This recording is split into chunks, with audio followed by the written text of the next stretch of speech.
Sometimes people make what I like to refer to as universal arguments. In other words, an argument that you can use in any scenario to refute anything. It applies all the time. So for example, in politics, sometimes you'll hear people approach their opponents and say, what you're saying is oppressive, therefore you can't say that. As another example, I once dated somebody who, when we got into an argument one time, they said to me, what you're saying is verbally abusive, so you can't do that. As a different example, I once tried to convince one of my relatives to stop engaging in what was destructive behavior, and their response to me was, so what are you saying, that I'm not allowed to be happy?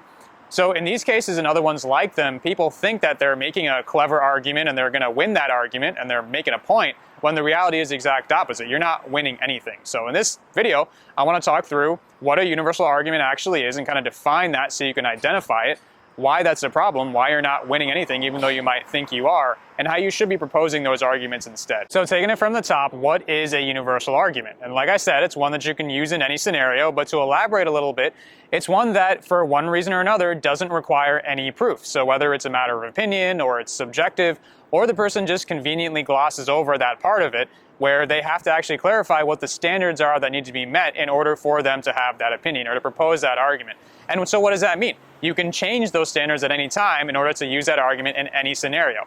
And people use those universal arguments so that they can create the appearance of winning an argument without actually winning it. So in other words, I can use the oppressive argument. I can go up to anybody and say, you're oppressive, without actually clarifying why and what the standards are that need to be met in order for me to believe that, in order to demonize them and discredit them because it has a negative connotation attached to it. So it makes the appearance of me winning the argument when the reality is I haven't actually done that. I haven't disputed their logic and made a coherent case for why I should be believed over them. And so now why is this a problem? Because if you're not clarifying those standards that have to be met in order for you to feel a certain way, then you're not defining your argument, and therefore if something has no definition, it has no meaning. It's a meaningless argument. So that has its own set of consequences. For one, you think you're right when you're not actually correct, because there is nothing to be right about in the first place. You haven't really defined anything to begin with.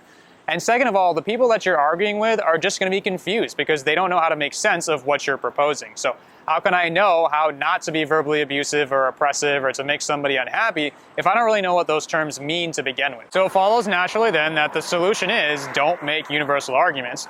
But more specifically, if ever you're going to make an argument, especially an opinion-based one, you have to clarify why you feel that way. What the standards are, I keep coming back to that have to be met in order for you to feel that way.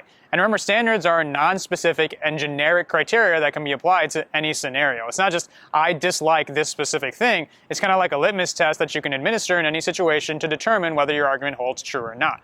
And also remember that there's always going to be that distinction between opinions and facts. So while you will have a little bit of validity behind your argument, and you could very well have a point if you state an opinion and substantiate it, there's still going to be that distinction. So other people still have a right to disagree with you so long as they do their due diligence as well.